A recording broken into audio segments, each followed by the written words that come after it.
चुनाव से पहले प्रदेश सरकार या यूं कहें कि सीएम शिवराज सिंह चौहान लगातार घोषणाओं पे घोषणाएं कर रहे हैं, सौगातों पर सौगातें दे रहे हैं। ऐसी एक सौगात सीएम शिवराज सिंह चौहान ने दी रोजगार सहायकों को और उनका वेतन सीधे सीधे दुगना कर दिया। सीएम शिवराज सिंह चौहान ने हाल ही में घोषणा की और घोषणा में ये कहा कि जो रोजगार सहायक है मध्य प्रदेश के, उनकी जो सैलरी है यानी उनका जो वेतनमान है वो 9,000 रुपए से बढ़ाकर 18,000 रुपए प्रदेश सरकार करने का फैसला ले रही है। रोजगार सहायकों का वेतनमान बढ़ाना कैसे मध्य प्रदेश के होने वाले विधानसभा चुनाव में बीजेपी के लिए फायदेमंद साबित होगा, ये आपको विस्तार से हम इस रिपोर्ट में समझाने की कोशिश करेंगे। नमस्कार, आप देख रहे हैं एमपी तक स्पेशल और मैं हूं आपके साथ आकांक्षा ठाकुर। देखिए, चुनाव से पहले सीएम शिवराज सिंह चौहान कोई मौका नहीं छोड़ना चाहते, चाहे बात लाडली बहना योजना की हो या फिर रोजगार सहायकों का वेतनमान बढ़ाने की।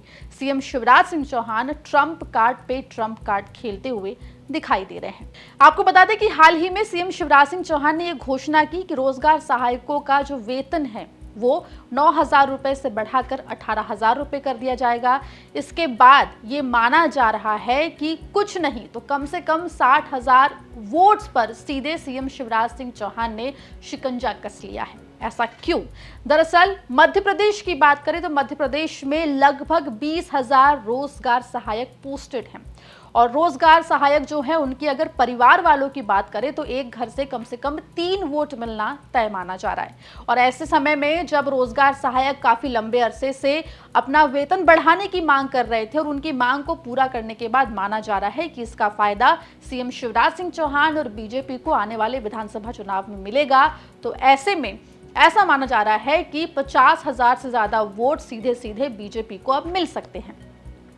वहीं आपको बता दें कि रोजगार सहायक बेहद अहम कड़ी माने जाते हैं प्रशासन की योजनाओं की घोषणाओं से लेकर उनके क्रियान्वयन तक, क्योंकि रोजगार सहायक जो होते हैं वो ग्रामीण स्तर पे खास तौर पे तमाम योजनाओं के बारे में जानकारी लोगों तक, जनता तक पहुंचाते हैं। इतना ही नहीं, जिस तरीके से हमने देखा कि लाडली बहना योजना में फॉर्म भराए गए तमाम महिलाओं से, खासतौर पर अगर हम ग्रामीण क्षेत्र की महिलाओं की बात करें तो उनसे, तो उसमें रोजगार सहायकों ने बड़ी भूमिका अदा की।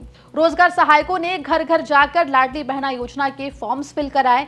ऐसे ही तमाम दूसरी योजनाओं के फॉर्म भरवाने की भी जिम्मेदारी रोजगार सहायकों की होती है, जैसे कि आयुष्मान कार्ड। इस योजना के तहत भी जो लाभार्थी हैं उनके डॉक्यूमेंटेशन की जिम्मेदारी रोजगार सहायकों की होती है। ऐसे में प्रशासन क्या योजनाएं लेकर आ रहा है जनता के लिए, ये जनता तक पहुंचाने में रोजगार सहायक एक बड़ी भूमिका अदा करते हैं। ऐसे में माना जा रहा है कि सीएम शिवराज सिंह चौहान ने एक और मास्टर स्ट्रोक प्रदेश में फिलहाल चल दिया है, रोजगार सहायकों का वेतन बढ़ा दिया है, जिसका सीधा फायदा आने वाले विधानसभा चुनाव में बीजेपी को मिल सकता है। हालांकि रोजगार सहायक जो कि काफी लंबे अरसे से अपनी सैलरी बढ़ाने की मांग कर रहे थे, उनको ये तोहफा तो सीएम शिवराज सिंह चौहान ने दे दिया, लेकिन क्या इसके बदले में रोजगार सहायक और उनके परिवारों के वोट सीएम शिवराज सिंह चौहान और बीजेपी को मिलेंगे, ये तो वक्त बताएगा। लेकिन तस्वीर जो दिखाई दे रही है उसके मुताबिक सीएम शिवराज सिंह चौहान और बीजेपी प्रदेश में कोई कोर कसर नहीं छोड़ रहे हैं अपने वोट बैंक को